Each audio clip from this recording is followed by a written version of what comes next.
What are some of the effective, here's a question I wrote down earlier. I mean, what are some effective practices one can incorporate to cultivate self-love, especially during moments of solitude?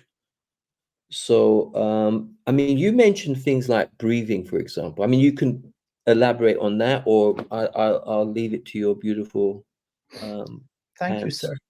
Thank you. Okay, self-love. Let's break it down. What is self? This matter of our identity is a tricky one, and it's been used very effectively to sabotage humanity. Once we understand who we really are, the first part of that question is answered.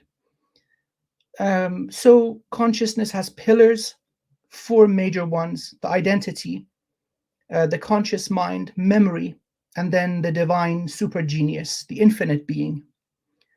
And all three um, later aspects are in servitude to the first one, which is identity. So now imagine a child that is born into this civilization is given a name, a family name, a gender, a number, birth certificate. They're part of a nationality, part of an ethnicity.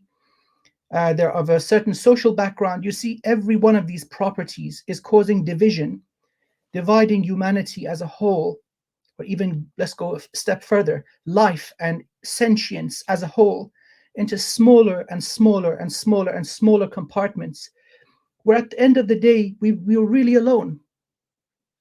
The first part of it is removing these illusory boundaries, that there is no me, there is only source.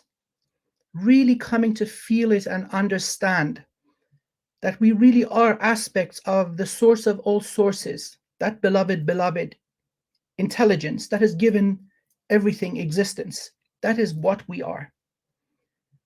And once we expand our identity in that way, miraculous things happen. So a lot of these, let's say, illnesses of the mind and emotions that occur come from the first thing. We've become uncertain of who we are. We don't know who we are. And so if we don't know who we are, how can we love this unknown, undefined creature? The second part of the question is love. Okay. And this is another way that humanity has been interfered with for too long. We think of love as something that we give and it is reciprocated, it is given back in return. That is a fallacy, a very dangerous one. Yeah. You see, love is like any other vital energy. We are connected to source, and this nourishes us, fills us up with this energy of love. This love is the energy that lies at the foundation of all creation. It's a fundamental energy. And so it makes no sense to give your life force to anyone or anything, whether it's a human or whether it's a deity. You're diminishing yourself. All love must be given to this self. And again, the definition of self is the beloved source of all sources, which is us.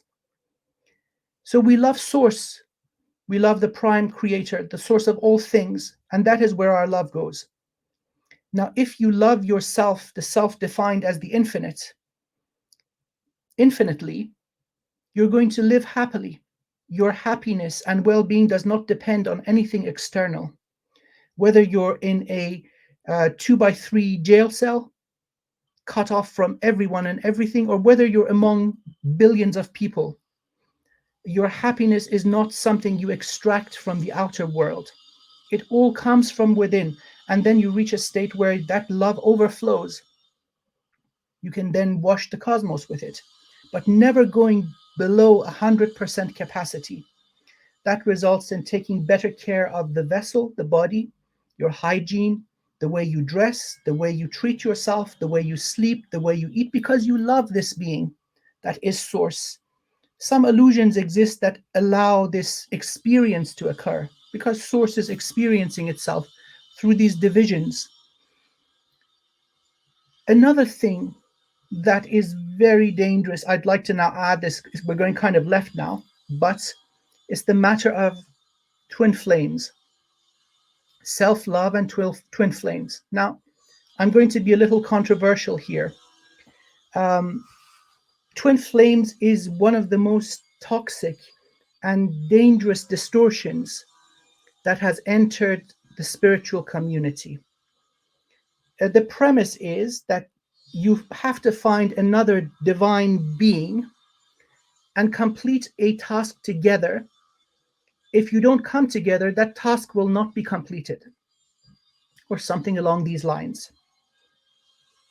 So, by that very definition, you're accepting that you are incomplete and imperfect. That is the fallacy. That is not how divinity creates things. Everything created by the divine is perfect. So, you are complete. So, that's the hook. That's the bait on the hook. And once you bite in it, you've fallen down a slippery slope that's going to result in the loss of weeks, months, maybe years, maybe decades of your life, accepting subpar, disrespectful, even abusive behavior from this person that you put the label of your divine counterpart, divine masculine, divine feminine on. And finally, when things go really wrong, you look back and you see you've wasted your time. So it robs people on the spiritual path from the most valuable commodity, which is our life, our time. So every relationship has the potential to be divine. It is not your responsibility to awaken anyone. You can't force enlightenment on anybody. Your duty is towards yourself. Enlighten yourself, love yourself, and as a result, you will treat people correctly. Now, if somebody treats you in a way that suppresses or dims your light, meaning they do not acknowledge the respect of that divine spark within you, you have to respectfully walk away with minimum friction, without hard feelings. And if you do so, you have a greater chance of running into somebody who's really at your level, that will treat you with the reverence and dignity and respect of some being with the spark of divine within them. And you will do the same for them. So I see so many people talking about this. Now, funny enough, I did some research. This idea of twin flames didn't exist in the culture before the 1980s. It's most certainly sabotage. And you see all these tarot readers and spiritual gurus and whatnot talking about this. Ladies and gentlemen, it is doo-doo. It is dangerous sabotage of your path. Respect yourself. You are divine. Your accomplishment does not depend on anyone or anything. You are complete. You are perfect. That is the greatest act of love towards yourself. And so, yes, I think that pretty much says it all. Absolutely, brother. Thank you. So well put together.